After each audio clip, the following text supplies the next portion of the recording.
Hello, Subbies. Welcome back to my YouTube channel. I hope that you guys are doing well. It is a new year. I'm wishing you guys nothing but the best in this new year. So today's video is a story time.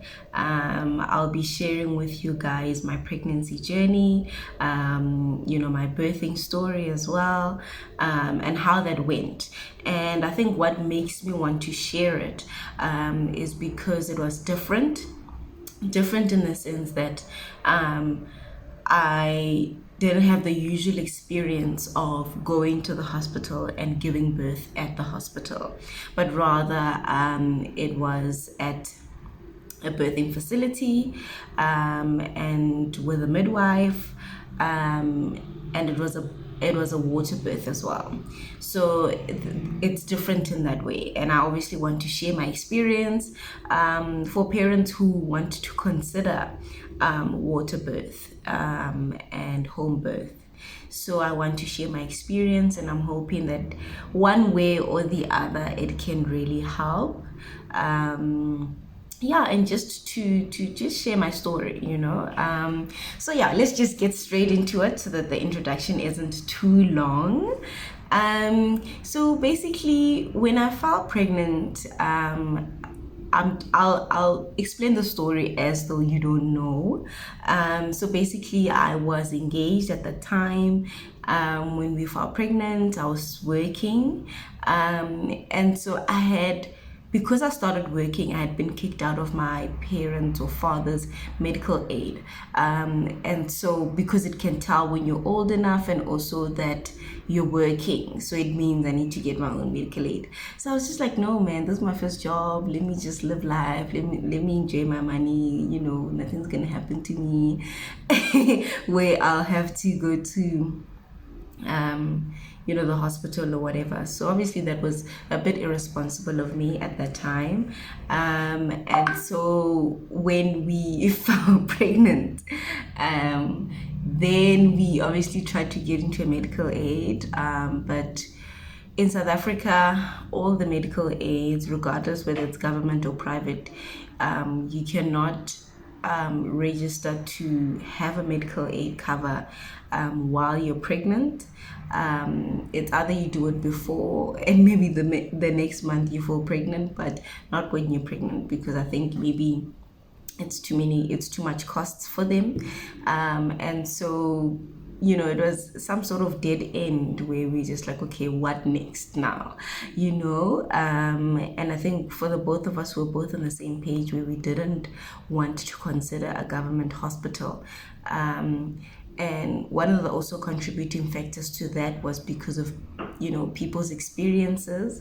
The service that they give to people isn't as pleasant.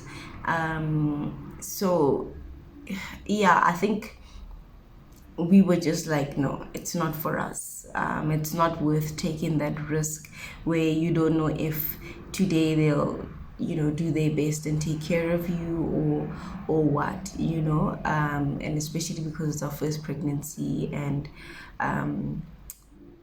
it is a long journey. It is a tough journey. It's not easy. And I think the last thing you want to stress about is, will the people that need to help you do their job, and in a nice way as well, because you do need the support, and you're basically sort of in their mercy. Like you need them, you're depending on them to do their job well, and also to be kind to you, because you're in a vulnerable state.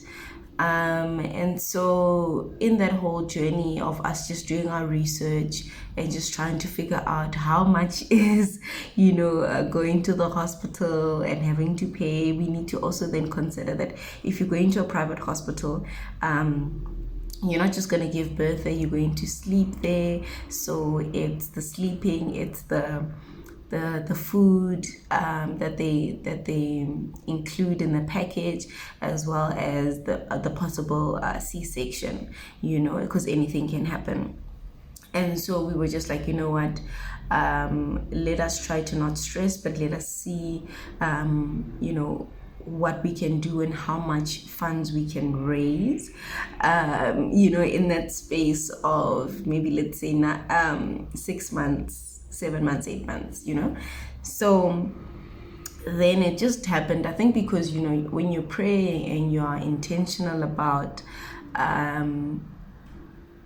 wanting answers or seeking answers and asking God to guide you, to guide your family, and to sort of order your steps into the right direction where He will place the right people into your life, people who will be able to assist you in this time of need. And so, as I was reading, articles and watching YouTube videos, the person that I came across was Mpumile Dwaba when she shared her pregnancy journey with Nuri, and she had mentioned Genesis Hospital.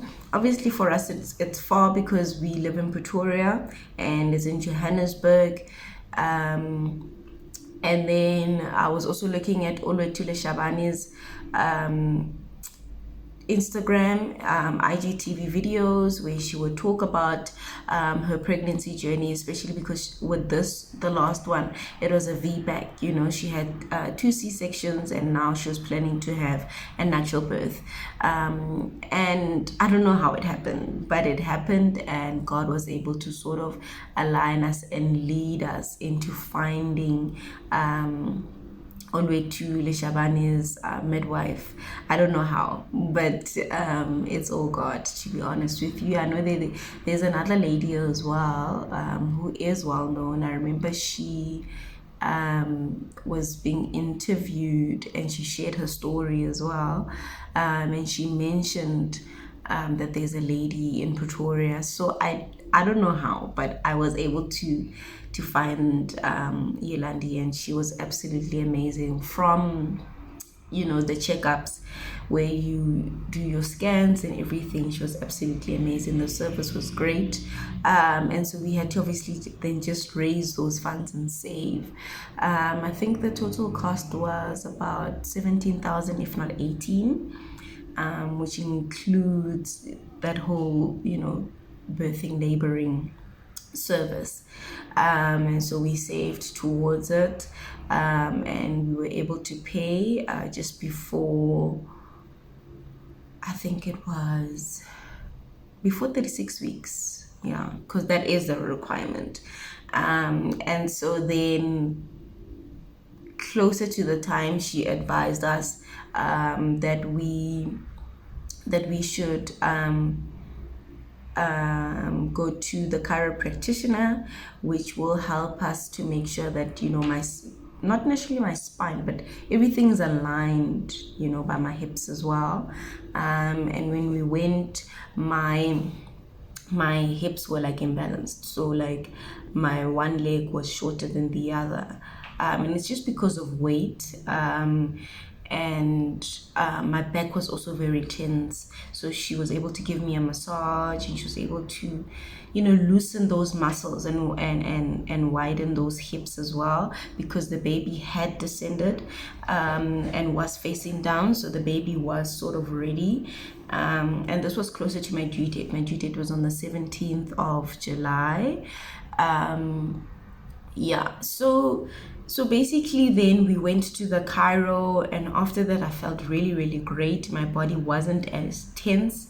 She recommended that we do a lot of walks as well. So I remember after that session we took a very, very long walk, and we after that, obviously, because I laid down a bit because I was quite tired and everything, but after that, then I remember like my mucus duct came out a bit, but it wasn't a lot, and so I told my midwife, and she's like, just keep monitoring and let me know if you're feeling any sort of contractions. And she's like to me, you'll know when you are in labor.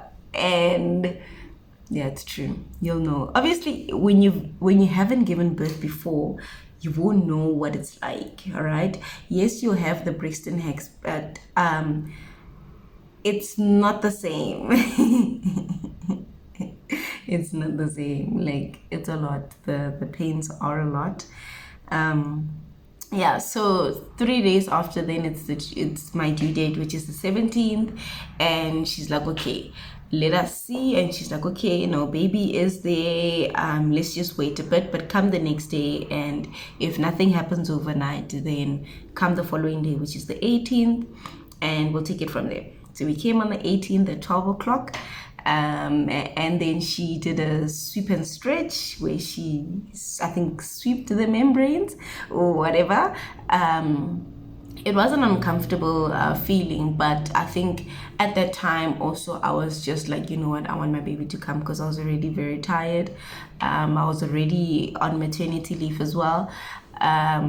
Yeah, so she asked me, she's like, do you want baby to come? I'm like, yes, please. So we did the sweep and stretch, and she's like, okay, come back at 4 o'clock. Ne? So this is 12. She said I must come back at 4.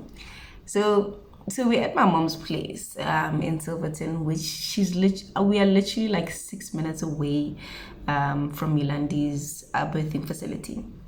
So we go back home, and she's like, come back at 4, but we've left our bags and everything, the hospital bag and everything.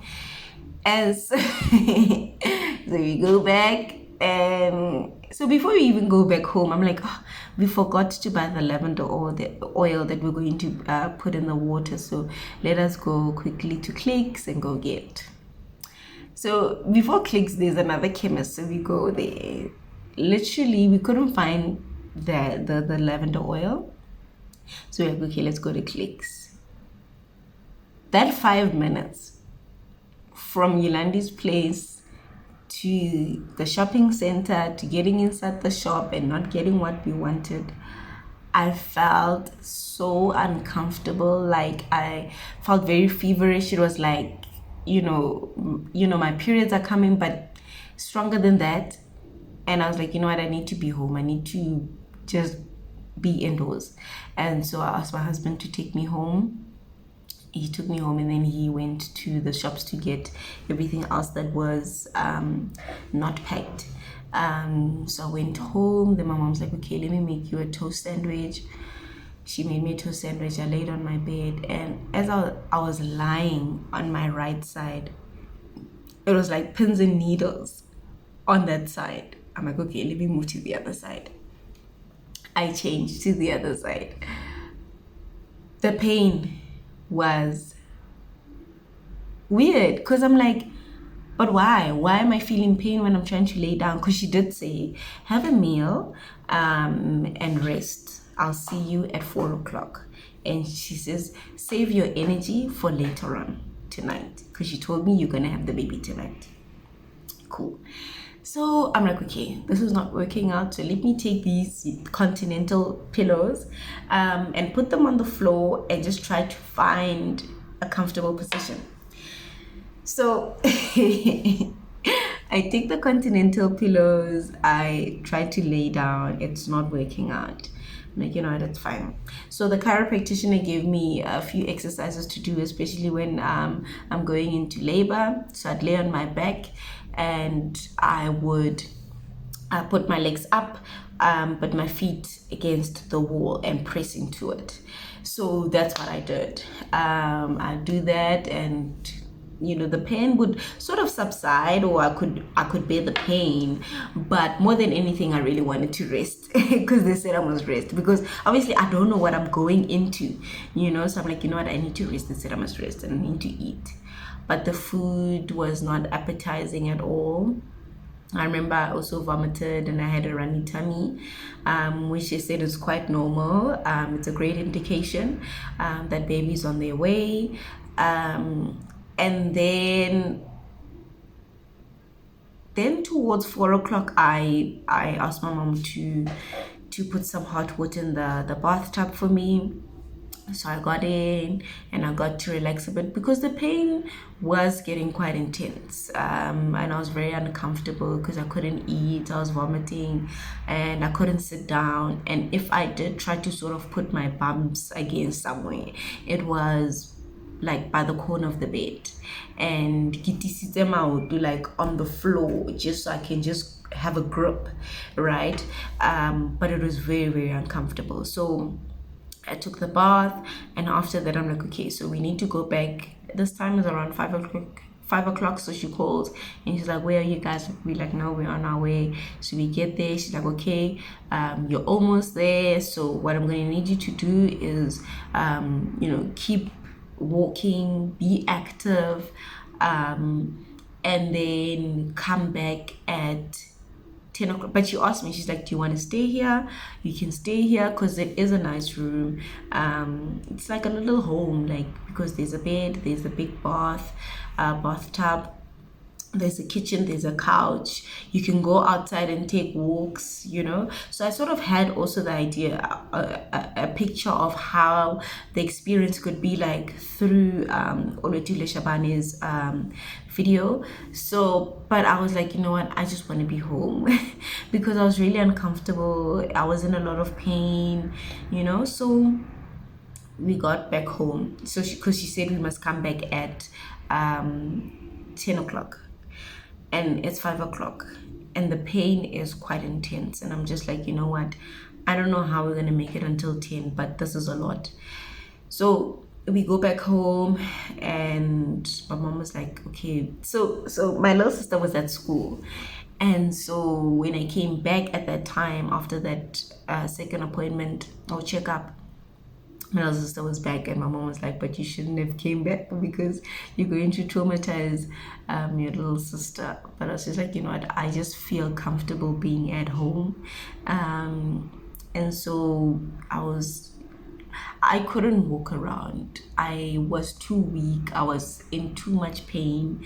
I could not do anything. And so I asked my mom to run the bathtub again for me, and I asked her to make it very, very hot. And also, we put in some coarse salt. And I was in there for a good, let's say I was back at like 5:30. So from 5:30 until like 6:30. And I realized it's 6:30 because Kona scheme some in Idlala. And I'm like, you must be joking. It's 6:30 and I need to be back at 10. Only then. And the pain was so bad. It was, I can't even explain it. It was a lot. It was too much. Everything was just pulling, like it's like period pains, but I don't know, something is pulling you, something is just, it's not even a pinch, like it's bad, it's really, really bad.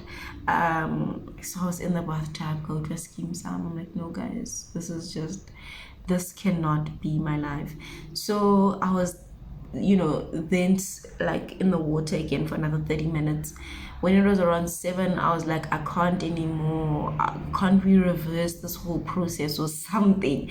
Because it was really, really bad. Like it was really, really intense. And in as much as I was in the water was trying to keep me calm, but now the pain is even more intense. I didn't even want to calculate the minutes, of the contract. I was just interested in all of that.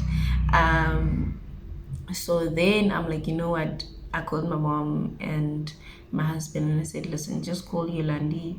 I can't anymore. This is too much. Let us see how we can reverse this process.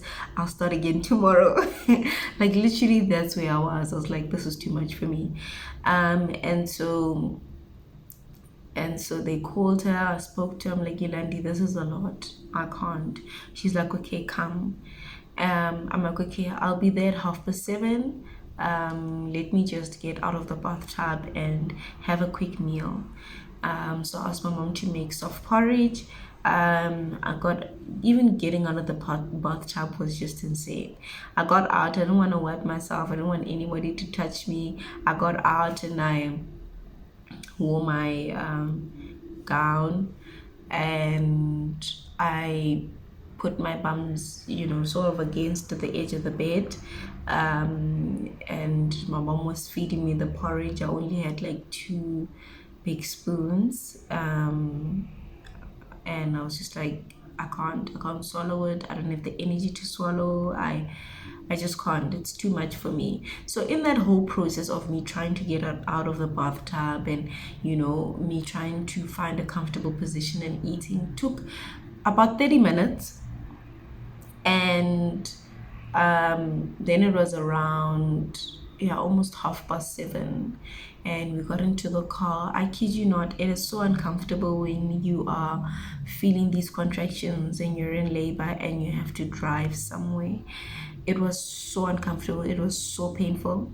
That night was so cold, but I couldn't even close my gown, and my mom was trying to close my gown. I'm like, just leave me alone. Don't touch me.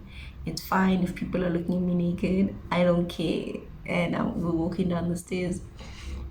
I got into the car. I'm seated at the back, and my husband is driving. Just as he just reverses out of the gate into the actual road, that for me felt like, I don't know what, but it was the most painful experience ever, because now it's bumping, and this is my 1 minute of break between my contractions.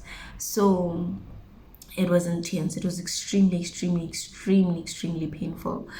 And he was driving like 10, 20 kilometers, but I still felt like it was too fast for me because it was so painful. So that whole 6 minute drive was a good like 20-minute drive, because I was in so much pain. And when he was moving, like, it was just bumping the baby Liana. I was just like, no. And then she called us. She's like, where are you guys? We're like, no, we're at the boom gate by your entrance. We got there. As I got there, she's like, okay, come, Gilito, come, open your legs and just walk faster. And I'm just like, I don't have the energy to walk. How can I open my legs when I'm walking? Like, what do you mean? Like, and I was just, but I'm saying this all to myself. So I'm walking, and I get into the facility again. Then she's working with her daughter. She's mentoring her daughter. Her daughter's also been catching babies from a very young age. So I was very comfortable with Yolandi working with her daughter. And so I'm not sure where her daughter was at the time. And so she was just checking, how many centimeters I was dilated. Listen, and I got into that bed, and she was just checking and everything, and the contractions. I remember her just saying, she whistled, and she called her daughter, and she's like, come, the baby come, no, the baba come, no. And then she's like, okay, Kayla, so quickly go inside the water. There's no quickly. Yes, there is. It's not far. I get off the bed, 2-3 steps, I get into the bathtub, but I could not run. I can't run. I can't increase my pace. I get into the bathtub, and then the water was so relaxing. After that, I didn't feel any pain. I didn't feel any sort of contraction. I didn't feel anything. And because obviously there's the bath salt and the lavender oil and everything. And yes, we had a playlist, and yes, I told Happy to play music, but we forgot everything about that. The last thing on our mind was to document things, that whole process. So I remember Yolandi playing gospel music. I don't know what, and I remember she was very upbeat about it. She's like, oh, baby's coming. And I'm like, okay.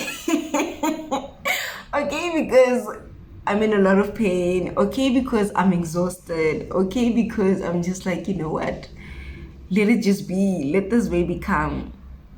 So yeah, so then I'm in the water, and I'm laying down, I'm laying back, and I've opened my legs, and she's like, okay, now every sort of contraction that you feel, that's when you push.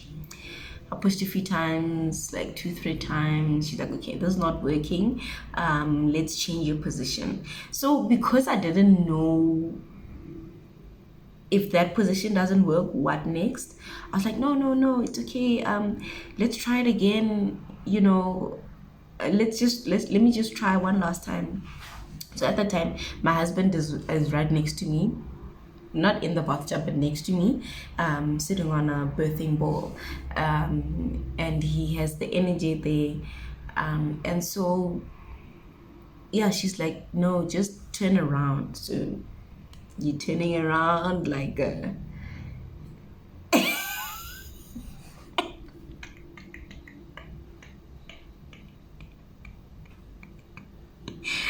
yeah. Obama was not watching, but you turn around like I was in the position, yeah, a doggy, and then yeah, so then she's like, okay, now push like you are doing number two. That's what she said I should do. So I'm like, okay, cool.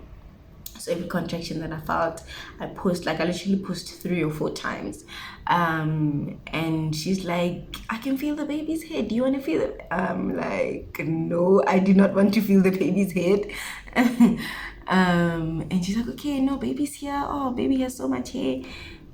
And she's like, okay, push. So I then push, I push, and then literally baby was there, like, and yeah, and then I got into the position of just of sitting, and yeah, then they gave the baby to me, and the baby was on my chest, and I was just, in awe, and I was just like, oh my word, this is our son, and I remember my husband got a bit teary. It was a beautiful experience, to be honest.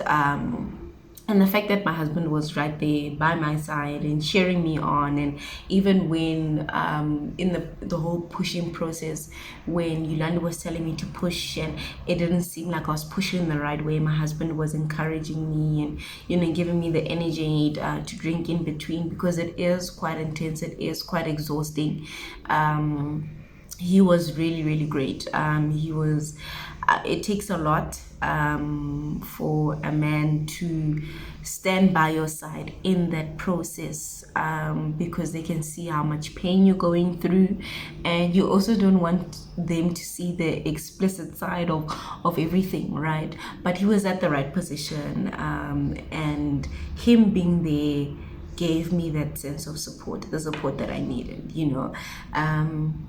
yeah. So I was holding our son. Our son literally came like 20 minutes after, because we arrived by Yolandi, I think 10 to 8, 20 past 8. Our son was there. So that whole process of me being on the bed, her checking, and me getting to the water and me pushing, our son was there. And I asked my husband to cut the umbilical cord. After that, we literally just rested.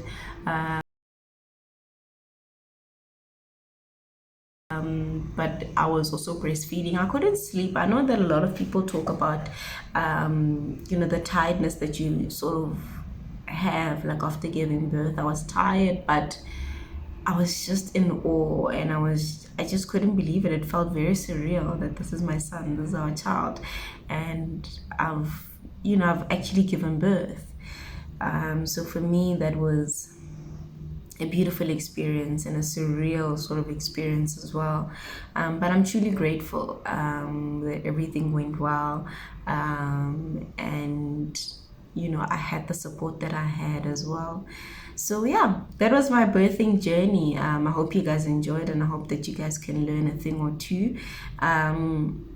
Definitely, what you guys can take from this is that water births are very, very relaxing, very calming, calming to the baby as well. And the chances of you tearing isn't very high.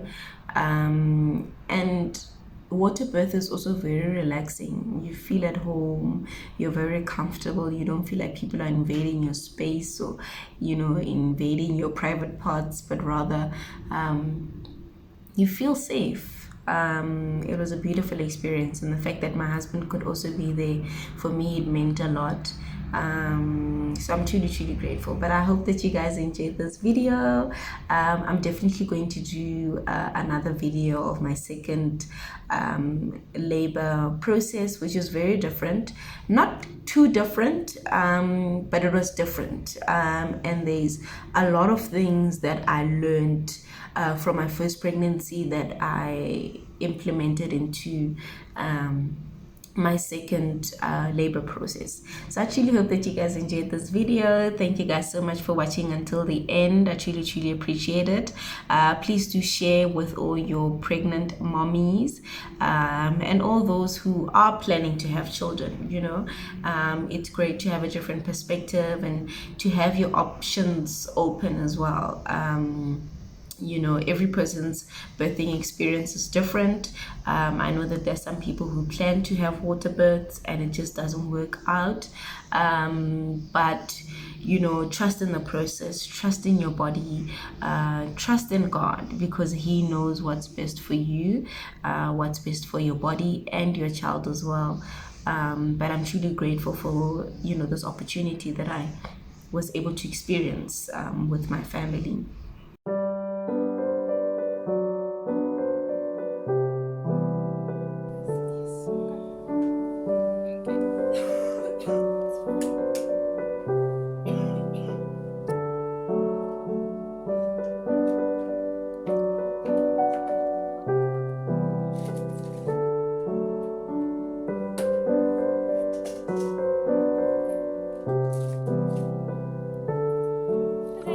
And we were on.